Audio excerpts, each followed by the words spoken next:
Hello বন্ধুরা, এখন আমি দুটো হলিউডের কাজে টিজারের রিয়াকশন দেবো। তো তার আগে সবথেকে বড় খবর যেটা জানানো উচিত সেটা হলো জিৎ দা রিলেটেড। জিৎ দা নতুন একটা বায়োপিক করছে, যেখানে ডিরেক্টর থাকবে প্রতীক বসু এবং স্ক্রিন প্লে লিখবে হলো অরিত্র ব্যানার্জি, মানে অরিত্রস গানে। খুব শুনেও ভালো লাগে যে জিৎ দা আর সুপারস্টার অফ বেঙ্গলের সাথে সে কাজ করছে, কত বড় অ্যাচিভমেন্ট একটা মানুষের কাছে। তো এই সিনেমাটা করবে এবং আনন্দ সিংয়ের উপর বায়োপিক হবে, এবং সেটা আমরা জানি চট্টগ্রাম অস্ত্রগ্রাদ লুণ্ঠন যখন হয়েছিল, লুণ্ঠন যখন হয়েছিল, তো টাইম লাইনটা বিশেষ করে ব্রিটিশ পিরিয়ডে ওই সময়টা হবে, এবং তারপরে আফটার ইন্ডিপেন্ডেন্স সেই সময়টা 60s 70s এই সময় অবধি এই টাইম লাইনটা দেখাতে হবে। এবং সেখানে জিদ্দা এই মানুষটির বায়োপিক করবে, যেটা আমার মনে হয় প্রত্যেকটা বাঙালি ভারতীয় এই মানুষটার প্রতি জানানো উচিত, এবং ব্রিটিশদের বিরুদ্ধে তার যে লড়াইটা কতটা গুরুতর ছিল, এবং সেখানে তাদের লড়াই, স্যাক্রিফাইস, এইগুলো আমার মনে হয় প্রত্যেকটা মানুষের জানা উচিত। খুব শুনে ভালো লাগলো যে জিৎ দা এই ধরনের সিনেমা করছে, নিজেকে এক্সপেরিমেন্ট করছে, এবং এই বয়সে এসে সে সেটা করছে। ভালো লাগছে, একই রকম ছবির থেকে বেরিয়ে এসে মাঝে মাঝে এরকম এক্সপেরিমেন্টাল কাজ করুক, ভালো লাগবে।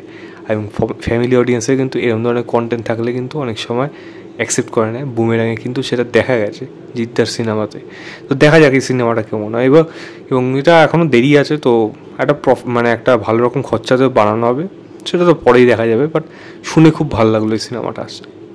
দ্বিতীয় যদি কথা বলি, সেটা হলো দ্য কনজারিং লাস্ট রাইটস। এই সিনেমাটা আসছে এবং এর যে টিজারটা এসছে, এবার দেখা যাচ্ছে একটা ফ্যামিলি যারা রয়েছে এখানে, তাদের ক্ষেত্রে নতুন একটা থ্রেড হয়ে দাঁড়াচ্ছে, এবং খুব সম্ভবত ধরা হচ্ছে এটাই তাদের লাস্ট কাজ। মানে বলা যায় যে তাদের এরপর তাদের আর কোনো এই ফ্যামিলি বা এই মেন যে যারা, তাদের আর কোনো নাম ও নিশান থাকবে না। তো টিজার হিসেবে আমি যদি বলি, টিজার হিসেবে বলবো আমি ঠিকঠাক লেগেছে। জাম্পস্কেয়ার যদি বলি, জাম্পস্কেয়ার কিছু কিছু জায়গায় ঠিক আছে, একটা ধাপ করে যেটা আছে ওটা ঠিক আছে। এবার পরে যে ভূতের মেকআপ হোক, যাই হোক, যেগুলো দেখুন ভালো করে, এইগুলো সব তো আগে দেখানো আছে, তো সেইটা নিয়ে আলাদা করছো না। তবে নতুন করে যদি বলি, নতুন করে যে একজন হ্যালোজিনের মতো একজন নিয়ে আসছে, সেই জায়গাগুলো মেকআপগুলো যদি এইরকমভাবে আগের থেকে দেখিয়ে দেয়, তাহলে মনে হয় সেই অ্যাম্বিয়েন্সটা নষ্ট হয়ে যায়। আমার মনে হয় সেগুলোকে লুকিয়ে রাখা অনেক বেশি ইম্পর্টেন্ট।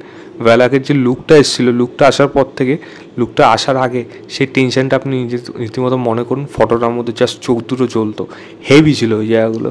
তো এইখানে দেখা যাক কাজটা কীরকম হয়। কনসিডারিং একটা প্রফিটেবল ভেঞ্চার, প্রত্যেকটা সিকুয়েল মানে ভালো রকম কামিয়েছে, এবার এই কাজটাও কীরকম হয় সেটাও কিন্তু দেখার মতো বিষয় হয়।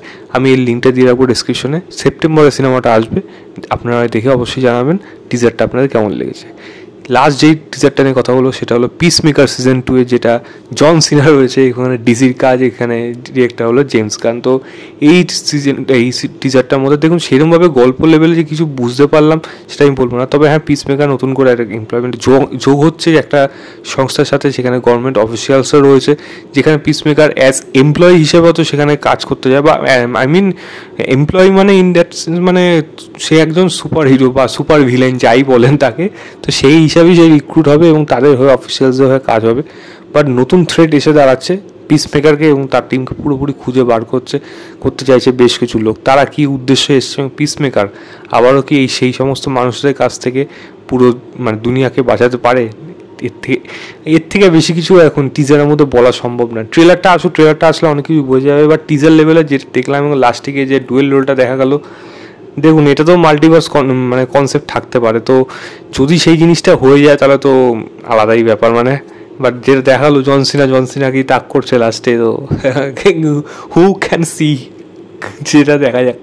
মানে এই জিনিসটা কার জন্য পকে যাবে সেটা দেখার মতো বিষয় হয়। যাই হোক, আমি টিজারটা লিঙ্ক দিয়ে রাখবো ডিসক্রিপশনে, আপনারা অবশ্যই চেক করবেন।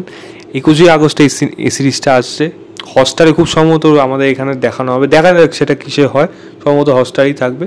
সেটা কীরকম হয় সেটা পরে বলা যাবে, বাকিটা আপনারা দেখে জানাবেন আপনাদের কেমন লেগেছে। তো এই ছিল আমার overall teaser reaction of the Conjuring Last Rites এবং পিস মেকার সিজন 2 এর, এবং জিদ্দার সিনেমার আপডেটটা আপনারা কতটা এক্সাইটেড সেটা অবশ্যই কমেন্ট করে জানাবেন। ভিডিওটা ভালো লাগে লাইক শেয়ার, চ্যানেলটাকে অবশ্যই সাবস্ক্রাইব করে দেবেন।